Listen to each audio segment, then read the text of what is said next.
اہل بیت کی شہادت کو تماشا بنا دیا ہے۔ وہ کہتے ہیں یکم محرم سے پہلے ناچ گانا دیکھو، تماشا کرو، موج کرو۔ 10 یکم محرم سے 10 محرم تک بس مسلمان ہو جاؤ اور چوک میں کھڑے ہو کے امام حسین کی شہادت کا تماشا بناؤ۔ ایک شخص سے میں نے پوچھا تو وہاں کیوں گیا تھا؟ کہنے لگا میں تو تماشا دیکھنے گیا تھا۔ اب یقین کریں میرے خون کو جوش آیا، خون کو۔ میں نے کہا یار انہوں نے امام حسین کی شہادت کو تماشا بنایا اور تو تماشبین بن گیا، سمجھ نہیں رہے قوم یہ کوئی تماشا ہے؟ اور سر پہ ٹوپی کوئی نہیں، چہرے پہ داڑھی کوئی نہیں، بال بڑھائے ہوئے ہیں، بازاری لوگوں کی طرح گلوں میں کپڑے ڈالے ممبروں پہ ناچتے پھرتے ہیں۔ یہ لوگ اہل بیت کا نام لیں گے جن کی شکلیں اس قابل نہیں؟ یہ لوگ اہل بیت کا ذکر دیکھیں آپ نے؟ یہ سوشل میڈیا آیا تو مجھے بھی دیکھ کچھ مکروہ چہرے دیکھنے کا موقع مل گیا، ورنہ میں باز رہتا تھا۔ آپ یقین کریں وہ شکلیں اس قابل ہیں کہ امام حسین کا نام لیں؟ آپ یقین کریں میں ایسے ایسے چہرے دیکھتا ہوں کہ میرا دل نہیں کرتا یہ سیدہ پاک کا اپنی نام سے زبان سے نام لے، طبیعت نہیں مانتی۔ جس آدمی نے سر ننگا کیا دیکھے نا آپ نے سوشل میڈیا پہ ایسے، یہ اس قابل ہے دیانتداری سے میری رعایت نہ کرنا؟ یہ شکل ہے امام حسین کا نام لینے والی؟ اور بی بی پاک کا نام جس سے مرضی سن لیتے ہو؟ میں تو بند کر دیتا ہوں کہ بند کر یار، اس کا چہرہ ہی نہیں اس قابل کہ اس سے حضرت فاطمہ کا ذکر سنا جائے، اس کو پتہ ہی نہیں کیسے نام لے رہا حضرت فاطمہ کا۔ کچھ نعت خواہ ہیں وہ ناچ ناچ کے حضرت فاطمہ کا ذکر، شرم کرو، پتہ ہی نہیں کس کا نام لے رہے ہو، پتہ ہی نہیں کس کا ذکر کر رہے ہو، اونچا بولنا، داد دینا، یہ کرنا، اٹھ کے کھڑی، یہ تماشا ہے کوئی اہل بیت کا ذکر؟ پتہ ہی نہیں کس کا تذکرہ کر رہے ہو؟ جانتے ہو یہ کون ہے؟ صبح قیامت میرے نبی پاک علیہ السلام نے فرمایا رب حکم دے گا قیامت کے دن ولی نبی غوث کتب ابدال آنکھیں بند کرے، نظریں جھکائے، سر جھکائے، یا اللہ کیا ہونے والا ہے؟ فرمایا محمد کی بیٹی فاطمہ کی سواری گزرنے والی ہے، رسول کی شہزادی گزرنے والی ہے، نظریں جھکاؤ۔ پتہ ہی نہیں یہ کون ہے، کس کا ذکر کر رہے ہو اور ناچتے پھرتے ہو، خبر ہی نہیں تمہیں۔ میرے دادا مرشد مفتی اعظم ہند مولانا مصطفیٰ رضا خان اعلیٰ حضرت کے چھوٹے بیٹے، ان کا ایک مرید اپنے کسی دوست سے کہنے لگا میرے پیر مفتی اعظم ہیں۔ اس نے کہا تم سنیوں کا طریقہ ہے جس کو بناتے ہو اعظم ہی بنا دیتے ہو، امام تو اعظم، اعلیٰ حضرت تو اعلیٰ حضرت، مفتی تو مفتی ہے، تمہارا طریقہ ہے۔ اس نے کہا نہیں میرے پیر واقعی بڑے عالم ہیں۔ اس نے کہا میں جاؤں گا ایسا مسئلہ پوچھوں گا تیرے پیر کو جواب ہی نہیں آئے گا۔ وہ ساتھ لے گیا، جب سرکار مفتی اعظم کی خدمت میں، اعلیٰ حضرت کے بیٹے وہ بھی چھوٹے والے، تیری نسل پاک میں ہے بچہ بچہ نور کا، چھوٹے بیٹے اعلیٰ حضرت کے بیٹھک میں بیٹھے تھے تو وہ آ گیا اعتراض کرنے والے کو لے کے، آپ کا مرید پوچھ لے جو مسئلہ پوچھنا ہے۔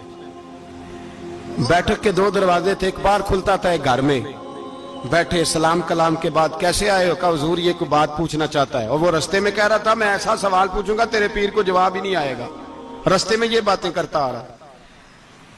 کہا پوچھو۔ اس نے پوچھا، کہنے لگا جی بتائیے نبی پاک علیہ السلام کی 4 بیٹیوں کے نام کیا ہیں؟ تو مفتی اعظم ہند اٹھے، جو دروازہ اندر کھلتا تھا اس کمرے سے اندر چلے گئے۔ وہ اعتراض، تنقید آسان ہوتی ہے، تعمیر مشکل ہوتی ہے، اعتراض لوگ فٹافٹ کر لیتے ہیں۔ کہنے لگا تو تیرے پیر کو تو 4 بیٹیوں کے نام نہیں آتے، وہ کتاب دیکھنے چلے گئے ہیں، وہ تو دیکھ کے بتائیں گے، ان کو تو نام نہیں یاد۔ پر کیا کرے، فاضل بریلوی کا کمال ہی بڑا انوکھا ہے، یہ رضا کے نیزے کی مار ہے کہ عدو کے سینے میں غار۔ اعلیٰ حضرت کا رنگ ہی کچھ نرالا ہے۔ شہزادہ اعلیٰ حضرت واپس آئے، سر پہ امامہ ہے اور داڑھی سے پانی کے قطرے گر رہے ہیں، اور آ کے کھڑے ہوئے تو فرمانے لگے میں وضو کرنے گیا تھا، میں نے نبی پاک کی بیٹیوں کے نام کبھی بغیر وضو کے زبان سے ادا ہی نہیں کیے، میں وضو کرنے گیا تھا۔ وہ شخص کہنے لگا حضور وضو کے ساتھ؟ تو آنکھوں میں آنسو آ گئے، فرمانے لگے تمہیں کیا بتاؤں وہ کس پاک گھرانے کی شہزادی ہیں۔ رو پڑے، کہنے لگے میرے تو باپ کا عقیدہ ہے کہ تیری نسل پاک میں ہے بچہ بچہ نور کا، تو ہے نے نور تیرا سب گھرانہ نور کا۔ میرے میں کیا کروں، مجبوری ہے۔ ہمارے بزرگوں نے اہل بیت کی محبت کا یہ رنگ پیش کیا ہے۔